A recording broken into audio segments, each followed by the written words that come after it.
Hello, Psychology of Learning students. We are in Week 8, and this week we're going to cover Chapter 7 on the schedules of reinforcement.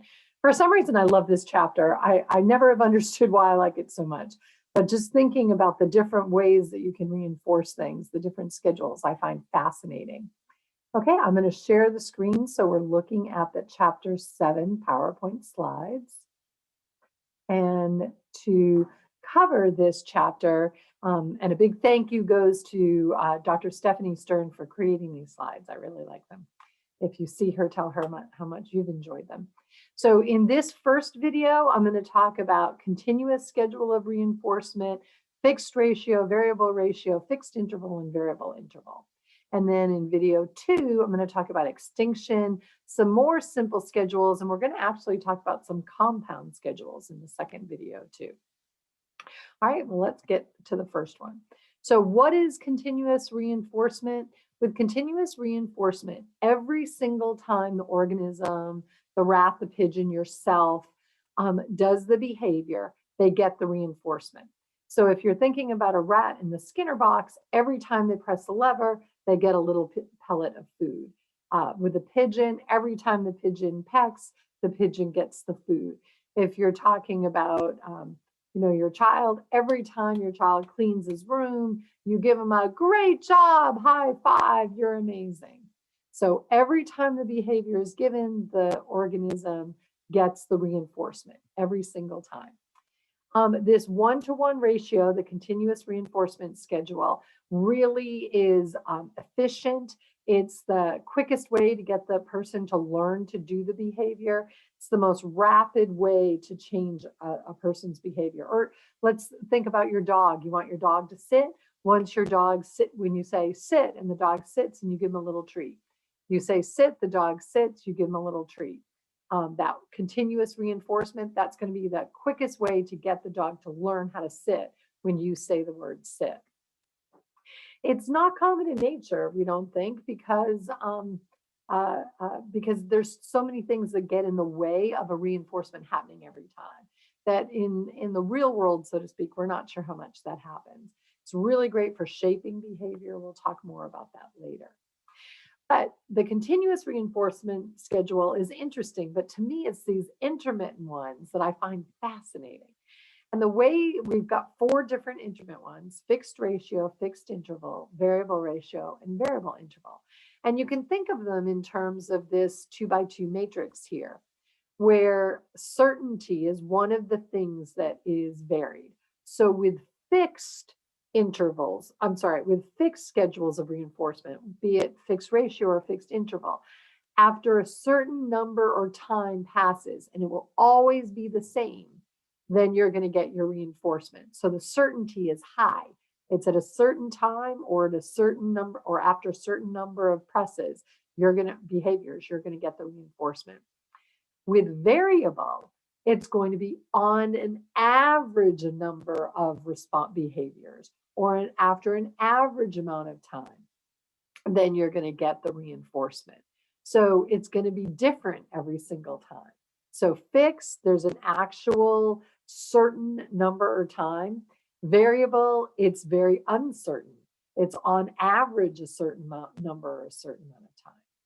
Then the other thing that's going to differ is whether it's ratio or interval. And so if it's ratio, it's going to be a number. If it's interval, it's going to be time. So these are the 2 ways that 2 ways of differing things that will lead to the 4 different intermittent schedules of reinforcement. So let's go through them in like very specifically then.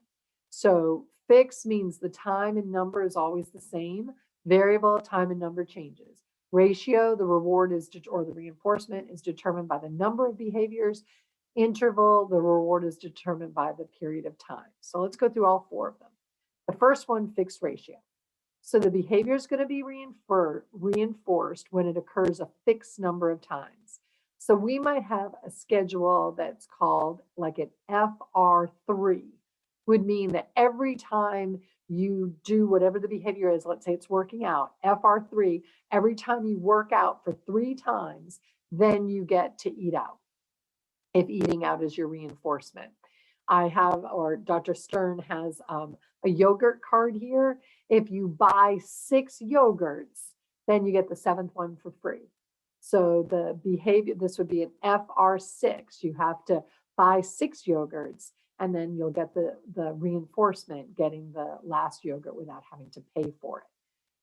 So if you think of the Skinner box, the rat may need to, like an FR8 schedule, have to press the lever 8 times before the pellet comes out.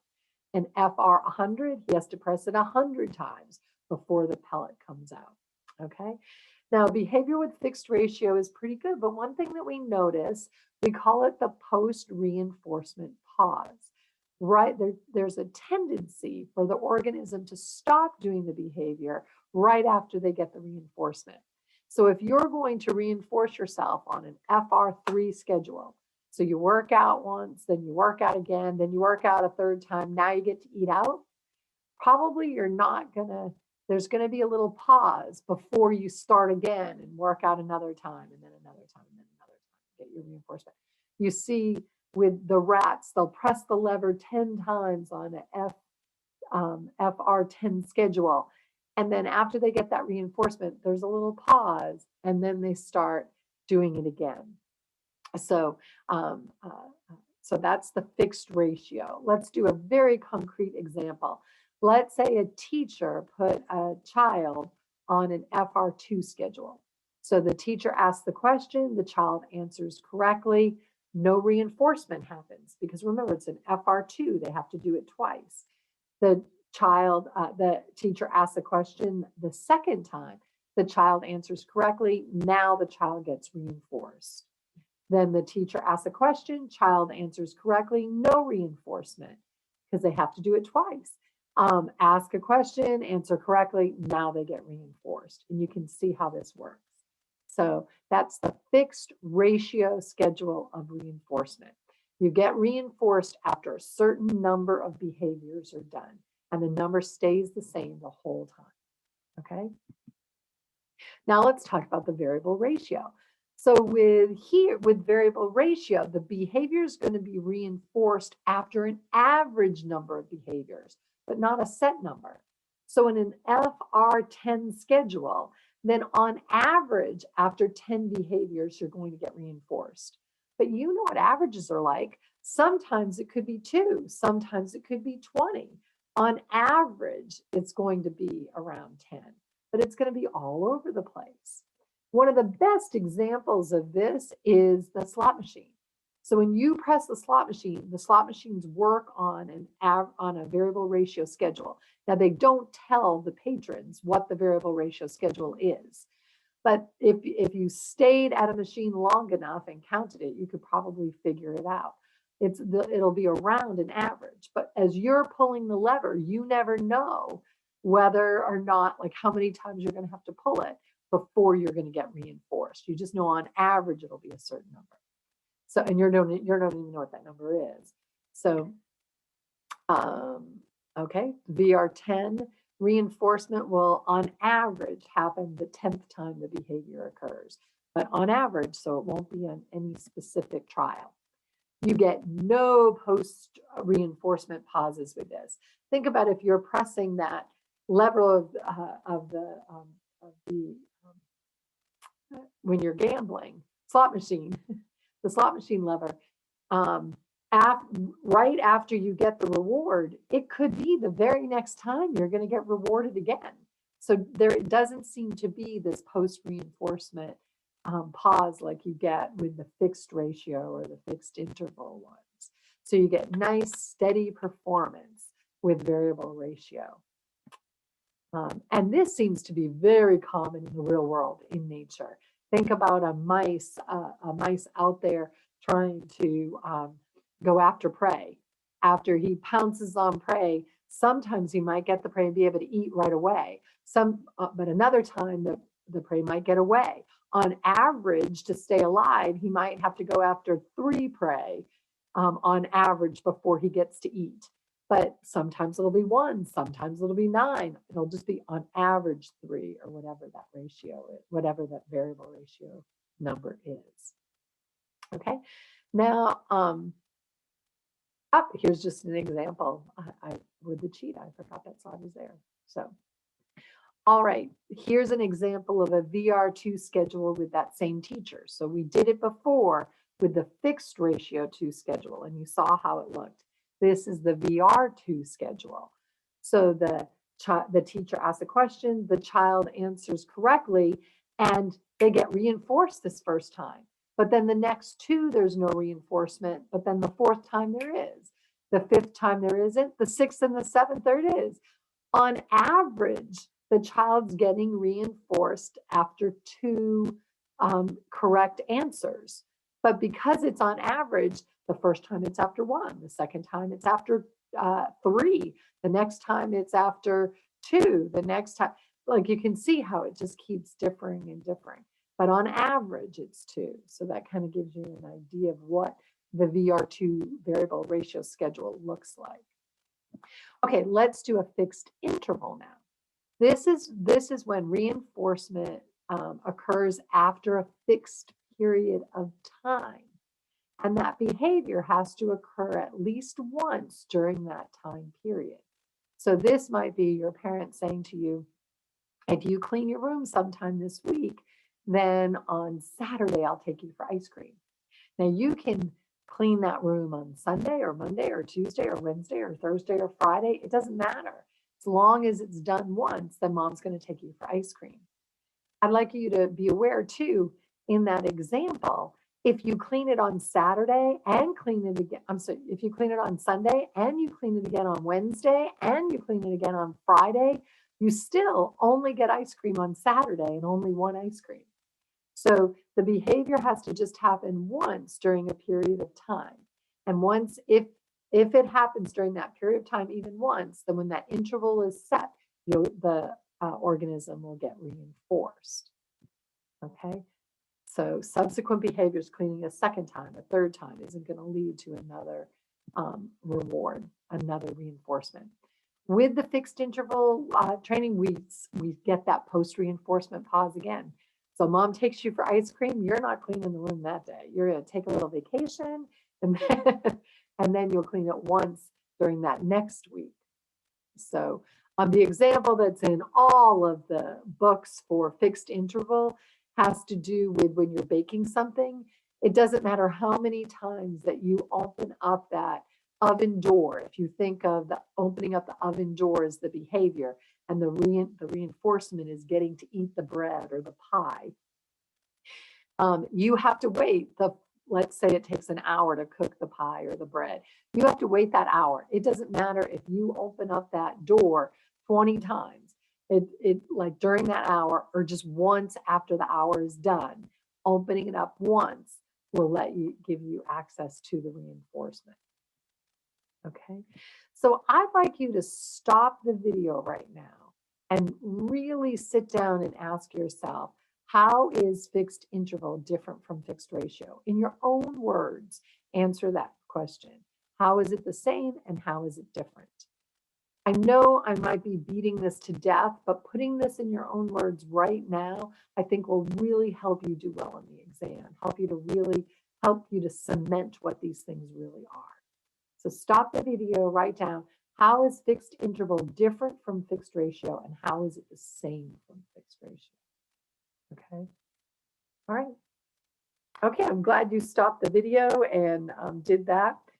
Now let's go to variable interval. So with variable interval, the behavior is reinforced after a time period, but that time period keeps changing. So there's all kinds of examples for this. I think the one that's here is waiting in line to go on a roller coaster ride. So you wait in line to go on the roller coaster ride. Maybe if you're in Disney, maybe it's 45 minutes. Then you go on the roller coaster ride. That is your reinforcement. It's so much fun. And you run right back into the line. Well, now you're going to have to wait in line again. But this time it might only be 10 minutes before you get reinforced. Run back in line again. This time it might be an hour and a half before you get to ride the roller coaster and get the reinforcement. So you have to do the behavior, waiting in line, a certain amount of time, but that time is going to change trial after trial after trial. Okay. You get good high performance rates with this, but not as high as with fixed ratio or variable ratio. All right, let's go to the next one. Oh, this is another good time for you to stop the video and write down in your own words, how is variable interval schedule different from variable ratio? How are they the same and how are they different? Again, if you can put this down in your own words, I think it'll be much better for you. You'll have cemented it more, and I think you'll end up performing better on the exam. Okay, so stop the video and do that, and then come back when you're done. Okay, I'm glad you took time to write that out. Hopefully you did. Hopefully right now you have a really good idea of what variable ratio is, fixed ratio is, variable interval is, and fixed interval is. Okay, so here is what performance tends to look like when you look at time on the x-axis and then the number of responses cumulative responses on the y-axis. And you can see that with variable interval and variable ratio, the green and red lines, there aren't any pauses. You can see how the number of behaviors just goes up, up, up, up, up.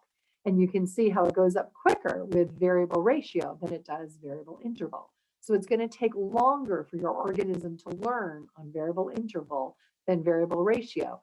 But with both of them, they're going to be very steady and consistent. See how that differs from the fixed ratio and fixed interval, where right after that line, that little line means that you got reinforced, the organism got reinforced, it slows down. You don't get a lot of behavior right after that they get reinforced. There's that post-reinforcement pause. You can see how, again, fixed ratio leads to both fixed ratio and fixed interval both lead to post-reinforcement pauses right after they get reinforced. Okay. And you can see how they're equally good at getting someone to get to learn the material. It's not quicker or slower than the variable interval, but they're slower than variable ratio. So variable ratio is going to be the quickest of these four. Remember, the continuous reinforcement is by far the fastest. That's even quicker. Okay. And that concludes our first video. In the next video, I'll talk about extinction, simple schedules, and compound schedules. If you have any questions at all, please email me, maryd@cameron.edu.